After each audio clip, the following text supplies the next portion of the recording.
햇살이 아직 따뜻한 오전, 박순애는 식탁 위에 쌓인 고지서를 바라보며 한숨을 내쉬었습니다. 남편의 퇴직 이후 줄어든 연금으로는 매달 나가는 생활비를 감당하기 어려웠습니다. 아들은 아직 취업을 못했고 남편은 하루하루 짜증만 늘어갔습니다. 냉장고 속엔 반찬이라 부르기 어려운 김치와 달걀 몇 개뿐이었죠. 순애는 마음 한켠에서 무언가라도 해야 한다는 절박함을 느꼈습니다. 그날 오후 순애는 스마트폰으로 뉴스를 보다가 한 달 만에 수익률 200% 보장이라는 광고를 보았습니다. 광고 속에는 마스터 김이라는 이름이 등장했고 그는 명문대 출신 투자 전문가로 소개되어 있었습니다. 클릭 한 번이면 초대받을 수 있다는 말에 손가락이 저절로 움직였죠. 곧 그녀의 카카오톡에 VIP 주식 리딩방에 오신 걸 환영합니다라는 메시지가 도착했습니다. 방 안에는 이미 수백 명의 회원이 있었습니다. 대화창엔 오늘 50만 원 벌었어요. 마스터님 최고예요. 같은 메시지가 쉴 새 없이 올라왔습니다. 순애는 처음엔 의심했지만 화면에 뜨는 수익 인증 사진들을 보고 마음이 흔들렸습니다. 나도 저렇게 될 수 있을까? 라는 생각이 스쳤습니다. 며칠 뒤 마스터 김이 한 종목의 매수를 지시했습니다. 순애는 망설이다가 50만 원을 투자했습니다. 놀랍게도 다음 날 그 주식은 실제로 올랐습니다. 계좌에 찍힌 소액의 수익이 믿기지 않아 몇 번이고 다시 확인했습니다. 그날 밤 그녀는 모처럼 미소를 지었습니다. 이제 나도 뭔가 해낼 수 있을지도 몰라요. 순애는 거울 앞에서 중얼거렸습니다. 그동안 무기력했던 얼굴에 희미한 생기가 돌았습니다. 다음 날 그녀는 남편 몰래 더 큰 금액을 입금했습니다. 이익이 커질 거란 확신이 들었죠.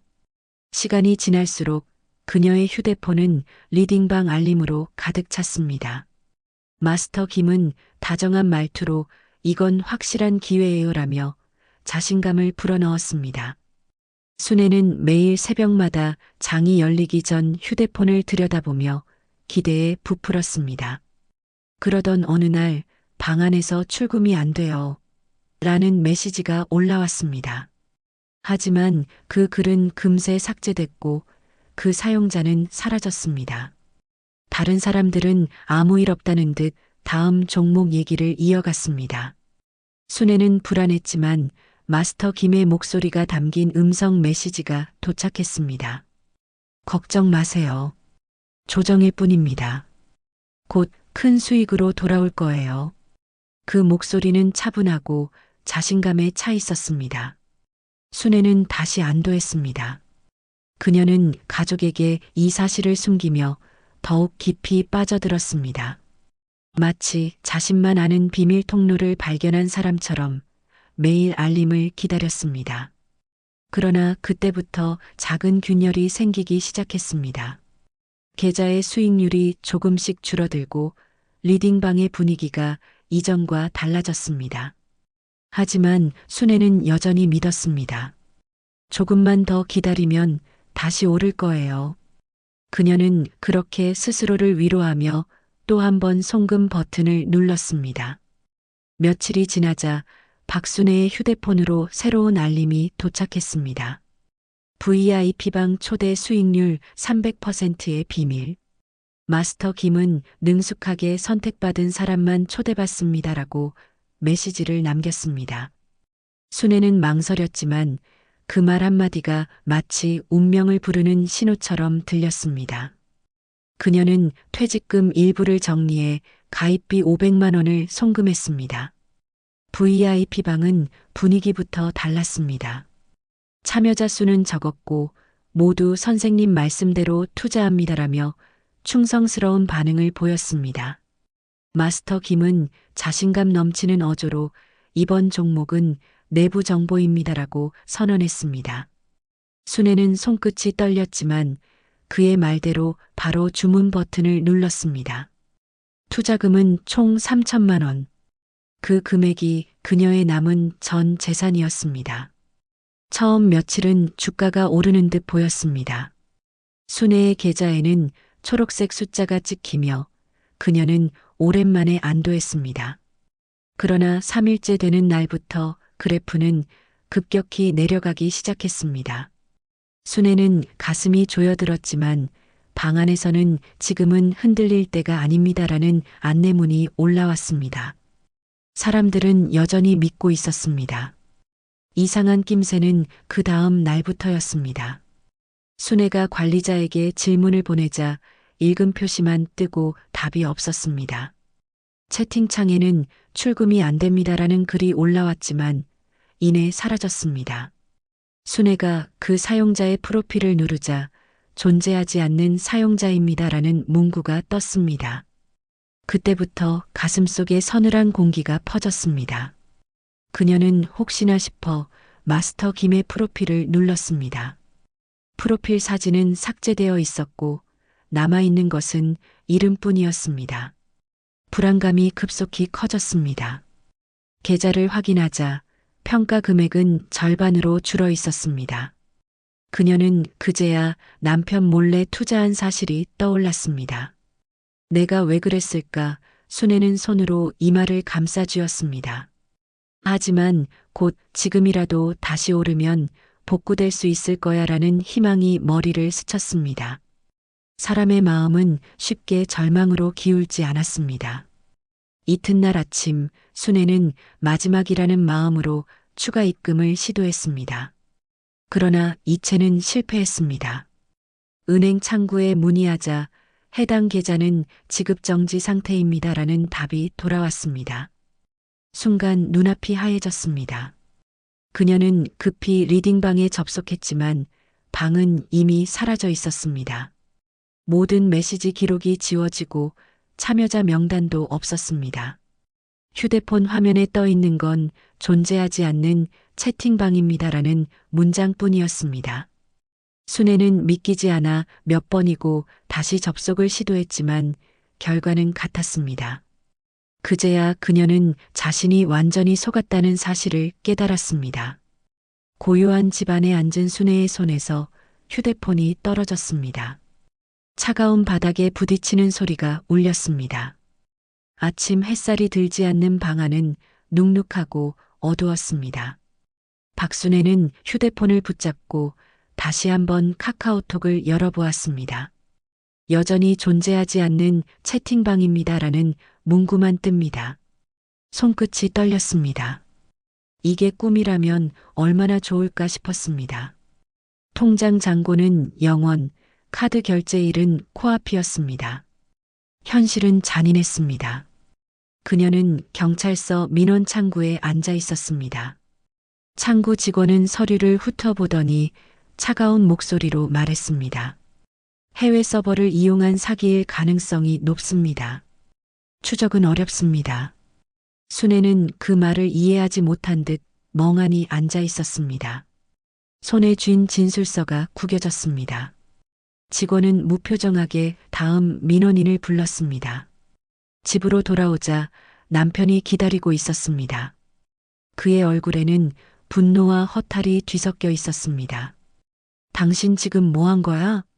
퇴직금까지 날려? 그는 소리쳤습니다. 순애는 아무 말도 할 수 없었습니다. 말을 꺼내는 순간 울음이 터질 것 같았기 때문이었습니다. 남편은 결국 문을 박차고 나갔습니다. 현관문이 닫히는 소리가 집안을 울렸습니다. 시간이 얼마나 흘렀는지 모른 채 순애는 텅 빈 거실에 앉아 있었습니다. 텔레비전에서는 온라인 리딩방 사기 피해 급증이라는 뉴스가 나오고 있었습니다. 자막 속의 피해자 인터뷰가 자신과 너무 닮아 보였습니다. 손끝으로 리모컨을 눌러 화면을 껐습니다. 조용한 어둠만 남았습니다. 다음 날 그녀는 우연히 주식 리딩방 피해자 모임이라는 온라인 카페를 발견했습니다. 수십 명이 자신의 피해를 공유하고 있었습니다. 저도 똑같이 당했어요. 이름도 마스터 김이었어요. 글마다 절규가 묻어났습니다. 순애는 그들의 이야기를 읽으며 이상한 위안을 느꼈습니다. 혼자가 아니라는 사실이 조금의 숨통을 틔웠습니다. 그곳에서 이영숙이라는 닉네임이 눈에 띄었습니다. 그녀는 전직 은행원이라며 피해자 오프라인 모임을 만들었다고 했습니다. 순애는 망설이다가 참여 신청을 눌렀습니다. 다음 주 작은 커피숍 한켠에서 첫 모임이 열렸습니다. 이영숙은 침착한 목소리로 리딩방의 구조를 분석했습니다. 이건 개인의 투자 실패가 아니라 조직적인 금융 사기입니다. 피해자들은 고개를 끄덕였습니다. 누군가는 울었고 누군가는 분노했습니다. 순애는 조용히 자신의 송금 내역과 녹음된 음성을 보여주었습니다. 그것이 증거가 될 수 있냐고 물었지만 돌아온 답은 모호했습니다. 며칠 뒤 경찰의 재조사 결과가 도착했습니다. 개인 투자 손실로 사건 종결. 짧은 문장이 그녀의 마음을 무너뜨렸습니다. 그날 밤 순애는 불이 꺼진 집 안에서 홀로 앉아 있었습니다. 냉장고 소리가 유일한 소음이었습니다. 전기요금이 밀려 정전이 되자 그녀는 촛불 하나를 켰습니다. 그 불빛 속에서 순애의 얼굴은 한없이 초라해 보였습니다. 그리고 그 순간 머릿속에 처음으로 한 가지 생각이 떠올랐습니다. 이렇게 사는 게 무슨 의미가 있지? 그녀는 창밖 어둠을 바라보다가 눈을 감았습니다. 희미한 촛불이 흔들렸습니다. 세상이 자신을 버린 듯한 그 고요 속에서 순애의 삶은 완전히 무너져 내리고 있었습니다. 며칠째 방 안에서 나오지 않던 박순애는 문 두드리는 소리에 놀라 일어났습니다. 문 앞에는 피해자 모임의 이영숙이 서 있었습니다. 손에는 따뜻한 커피 2잔이 들려 있었죠. 박 여사님, 이렇게 주저앉으면 안 돼요. 우리가 할 수 있는 일이 있어요. 그 한마디가 순애의 굳은 마음을 흔들었습니다.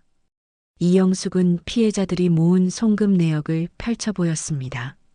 수십 개의 계좌가 하나의 이름으로 연결돼 있었습니다. 이건 단순 사기가 아니에요. 누군가 체계적으로 관리하고 있어요. 그녀의 눈빛은 단호했습니다. 순애는 자신이 저장해둔 마스터 김의 음성 메시지를 떠올렸습니다. 해외에서 조작 중이야라는 한 문장이 머릿속에서 울렸습니다. 순애는 녹음 파일을 찾아 이영숙에게 들려주었습니다. 그녀는 잠시 침묵하다가 고개를 끄덕였습니다. 이건 결정적이에요. 금융감독원에 다시 제보합시다. 두 사람은 함께 서류를 정리하고 진술서를 작성했습니다. 그날 밤 순애는 오랜만에 마음속에서 작은 희망을 느꼈습니다. 무언가를 되돌릴 수 있을지도 모른다는 기대였습니다. 며칠 후 금융감독원에서 회신이 왔습니다. 그러나 그 내용은 냉담했습니다. 해당 내용은 수사 중복 사유로 접수 불가. 문서를 들여다보던 순애의 손이 떨렸습니다. 이영숙은 이를 악물고 말했습니다. 그럼 우리가 직접 움직이는 수밖에 없어요. 하지만 그 직후 상황은 더 나빠졌습니다. 마스터 김 측에서 허위 제보로 인한 명예훼손 소송을 제기한 것입니다. 순애는 하루아침에 피의자 신분이 되었습니다. 경찰은 그녀를 불러 조사했습니다. 당신이 음성을 조작했을 가능성도 있습니다. 차가운 목소리가 귀를 때렸습니다. 집으로 돌아오자 뉴스에서 가짜 피해자 등장이라는 제목이 떠올랐습니다. 화면 속에는 모자이크 처리된 순애의 모습이 있었습니다. 댓글엔 욕심부리다 망했네. 저런 사람들 때문에 진짜 피해자도 피해본다는 말이 가득했습니다. 순애는 휴대폰을 꺼버렸습니다. 세상이 자신을 비웃는 것 같았습니다. 이영숙은 포기하지 않았습니다. 박 여사님, 아직 끝난 게 아니에요. 우리에겐 증거가 있어요. 하지만 순애는 이미 지쳐 있었습니다. 이젠 다 필요 없어요. 사람들은 믿지 않아요. 그녀는 고개를 떨궜습니다. 그때 현관문이 열리고 아들 박진우가 들어왔습니다. 얼굴에는 결심이 서려 있었습니다. 엄마, 나 이제 회사 그만뒀어요. 이 일 나도 같이 할게요. 그 말에 순애의 눈이 커졌습니다. 순간 꺼져가던 불씨가 다시 타올랐습니다. 순애는 천천히 고개를 들었습니다. 그녀의 눈빛엔 두려움 대신 단단한 의지가 자리하고 있었습니다. 그래, 끝까지 가보자. 그 말은 속삭임처럼 작았지만 오래 눌러왔던 절망을 깨뜨리는 첫걸음이었습니다. 박진우는 노트북을 켜고 모니터 앞에 앉았습니다. 화면 속엔 리딩방 서버 로그 복원이라는 문장이 떠 있었습니다. 그는 대학 시절 함께 공부하던 IT 보안업체 친구에게 도움을 청했습니다. 엄마가 보낸 메시지 기록, 서버에 남아있을지도 몰라. 그 친구는 고개를 끄덕이며 데이터 복원을 시작했습니다. 이 작은 시도는 거대한 반격의 시작이었습니다. 며칠 후 복원된 파일 중 하나에서 이상한 로그가 발견되었습니다. 김도현, 즉 마스터 김이 매일 새벽마다 특정 IP로 접속해 투자자 계좌에서 자금을 옮긴 기록이 남아 있었습니다. 박진우는 그 파일을 복사해 USB에 담았습니다. 이게 진짜 증거가 될 거야. 그는 손에 쥔 USB를 꽉 쥐었습니다. 순애는 여전히 조심스러웠습니다.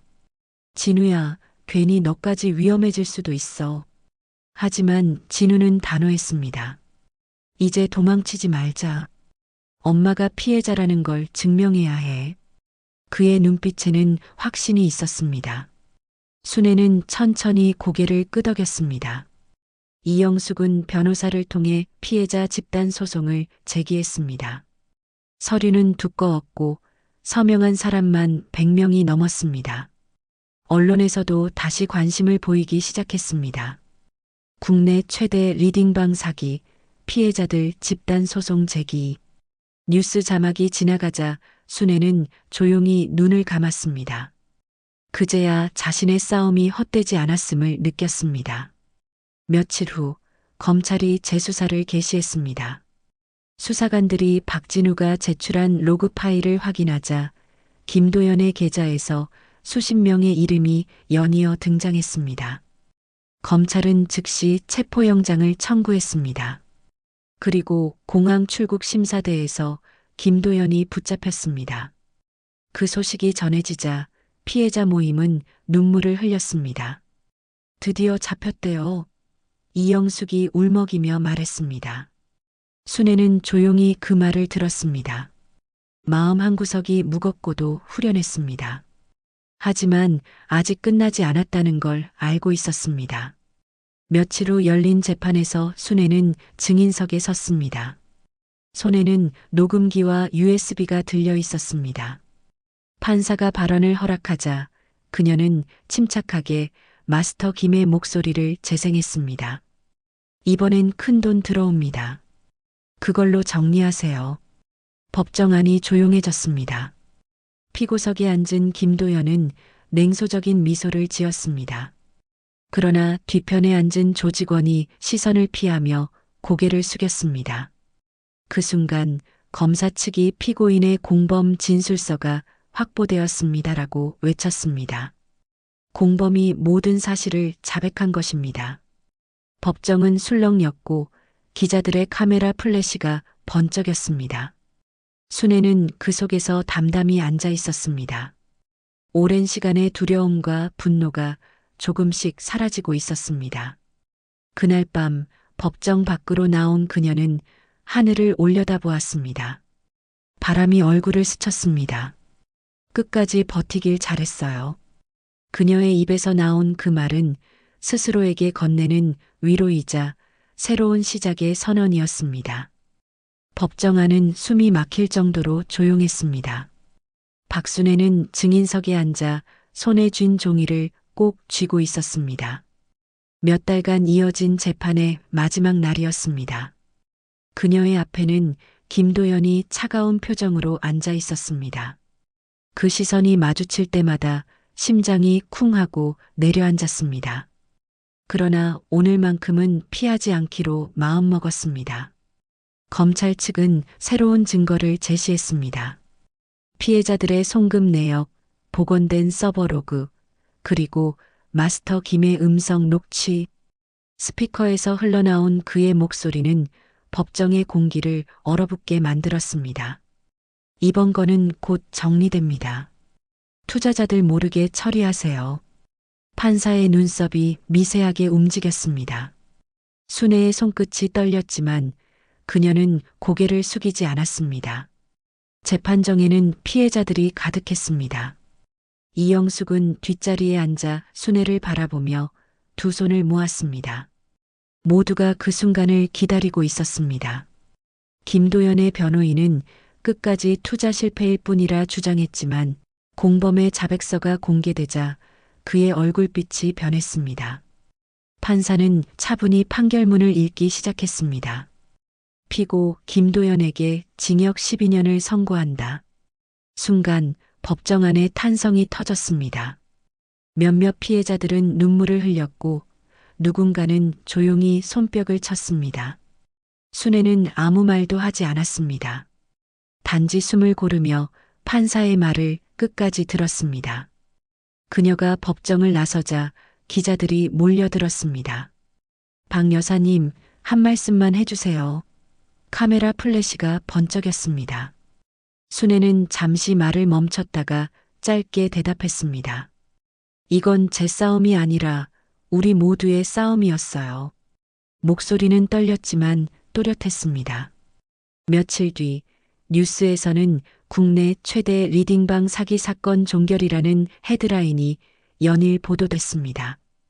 피해자 대부분이 부분 배상을 받았지만 순애의 계좌에는 여전히 빚이 남았습니다. 그러나 그녀는 더 이상 그 숫자에 흔들리지 않았습니다. 마음속의 짐이 조금은 가벼워진 듯 했습니다. 순애는 다시 평범한 일상으로 돌아가려 노력했습니다. 마트에서 장을 보고 버스를 타고 사람들 사이를 걸었습니다. 한때 고개조차 들지 못했지만 이제는 눈을 마주하며 인사할 수 있었습니다. 이영숙은 피해자 지원 단체를 설립하며 순애에게 함께하자고 제안했습니다. 박 여사님 같은 분이 있어야 다른 사람들이 용기를 낼 수 있어요. 순애는 잠시 망설였지만 결국 고개를 끄덕였습니다. 그녀의 이름은 이제 피해자가 아니라 정의의 증인으로 불리게 되었습니다. 그날 저녁 순애는 집 앞 벤치에 앉아 하늘을 바라봤습니다. 구름 사이로 석양이 물들고 있었습니다. 오랜 시간 자신을 짓눌렀던 어둠이 서서히 물러나고 있었습니다. 이제 정말 끝났네요. 그녀는 조용히 중얼거렸습니다. 바람이 그 말을 실어 하늘로 흩어졌습니다. 그리고 그 순간 순애는 처음으로 가슴 깊은 곳에서 평화를 느꼈습니다. 시간은 어느새 한 해를 넘어 흘렀습니다. 박순애는 이제 작은 식당에서 오전 아르바이트를 하고 있었습니다. 손에 쥔 접시가 따뜻했고 설거지대 위로 햇빛이 부드럽게 비쳤습니다. 그녀의 얼굴에는 여전히 세월의 주름이 남아 있었지만 그 속엔 고요한 평화가 깃들어 있었습니다. 일터 사람들도 그녀를 순애 아주머니라 부르며 따뜻하게 대해 주었습니다. 퇴근 후 순애는 시장에서 반값 세일 중인 채소를 사들고 작은 셋방으로 돌아왔습니다. 오래된 전등이 깜빡거렸지만 이제는 그조차 정겹게 느껴졌습니다. 아들 박진우가 저녁 식탁을 차리고 있었습니다. 그는 다시 직장을 얻었고 어머니 곁에서 함께 살고 있었습니다. 엄마, 오늘은 내가 미역국 끓였어요. 순애는 웃으며 고개를 끄덕였습니다. 이제 요리까지 하네, 다 컸네. 식탁 위에 놓인 음식은 소박했지만 그 식사는 어느 때보다 따뜻했습니다. 두 사람은 아무 말 없이 식사를 이어갔습니다. 창문 너머로 들려오는 골목의 웃음소리가 배경이 되었습니다. 순애는 그 순간 자신이 여전히 살아있음을 느꼈습니다. 식사 후 순애는 조용히 TV를 켰습니다. 뉴스에서는 또 다른 주식 리딩방 사기 사건이 보도되고 있었습니다. 화면 속 피해자의 눈물은 과거의 자신과 닮아 있었습니다. 그러나 이번엔 리모컨을 들어 천천히 전원을 껐습니다. 더 이상 그 화면에 휘둘리지 않겠다는 듯이요. 며칠 뒤 그녀는 피해자 지원 모임에서 새로 들어온 노인들을 만났습니다. 모두 같은 상처를 안고 있었고 불안한 눈빛을 하고 있었습니다. 순애는 조용히 그들의 이야기를 들었습니다. 그리고 조심스럽게 말을 이었습니다. 쉽게 돈을 벌 수 있다는 말은 모두 거짓이에요. 그래도 다시 일어날 수는 있어요. 그녀의 말에 몇몇 노인들은 눈시울을 붉혔습니다. 누군가는 고개를 숙였고 누군가는 손을 꼭 잡았습니다. 순애는 그들의 눈을 바라보며 미소를 지었습니다. 그 미소에는 과거의 절망과 현재의 강함이 함께 담겨 있었습니다. 며칠 뒤 순애는 경찰서로부터 연락을 받았습니다. 박순애 씨, 피해자 보호와 협조 공로로 감사장을 드리려 합니다. 행사장에 선 그녀의 이름이 호명되었습니다. 박수를 받으며 앞으로 나아가던 순간 그녀의 눈에 눈물이 고였습니다. 이번엔 그 눈물이 슬픔이 아니라 자부심이었습니다. 세상은 여전히 불완전했지만 그녀는 더 이상 그 불완전함에 짓눌리지 않았습니다. 집으로 돌아오던 길 순애는 하늘을 올려다보았습니다. 구름 사이로 햇살이 비치고 있었습니다. 그 빛 아래서 그녀는 조용히 중얼거렸습니다. 이제 정말 괜찮아요. 그 말은 그녀의 지난 시간을 감싸며 천천히 사라졌습니다. 몇 년이 흐른 뒤 박순애는 조용한 카페 한켠에 앉아 있었습니다. 창가 자리에 앉은 그녀 앞에는 노트북과 두꺼운 원고 뭉치가 놓여 있었습니다. 커피잔에서 김이 피어오르고 햇살이 유리창을 통해 부드럽게 비쳤습니다. 그녀는 천천히 키보드를 두드리며 한 문장을 고쳤습니다. 투자 사기 피해자들이 다시 일어설 수 있도록 이 이야기를 남깁니다. 그녀가 편집 중인 책의 제목은 다시 일어서는 사람들이었습니다. 피해자 모임에서 모은 경험과 조언을 담은 책으로 이제 곧 출간을 앞두고 있었습니다. 책의 첫 장에는 이런 문장이 적혀 있었습니다. 이 기록이 또 다른 순애를 막기를 바라며.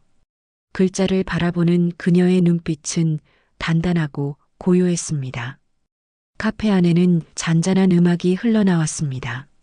손님 몇 명이 커피를 마시며 웃고 있었고 창밖에는 가을바람이 나뭇잎을 흔들고 있었습니다. 순애는 잠시 창밖을 바라보다가 미소를 지었습니다. 긴 세월이 흘렀지만 마음속의 상처는 이제 더 이상 아프지 않았습니다. 상처는 그대로 남았지만 그 자리에 강함이 자리 잡고 있었습니다. 휴대폰이 진동했습니다. 메시지함에는 상담 부탁드립니다라는 문장으로 시작하는 피해자들의 문의가 여러 개 도착해 있었습니다. 순애는 조용히 펜을 들고 노트에 메모를 했습니다. 오늘도 한 사람의 이야기를 들어줘야지. 그녀는 커피를 한 모금 마시고 노트를 덮었습니다. 창밖으로는 사람들이 분주히 걸어가고 있었습니다. 과거의 자신처럼 두려움 속에 있는 누군가가 분명 있을 거라는 생각이 들었습니다. 그러나 이제 그녀는 알고 있었습니다. 절망의 끝에도 희망이 있다는 사실을요.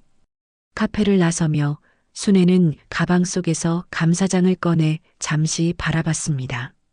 빛바랜 종이였지만 그것은 그녀의 인생을 새로 쓴 증거였습니다. 문 밖으로 나서자 바람이 살짝 불어왔습니다. 그 바람 속에서 순애는 천천히 발걸음을 옮겼습니다.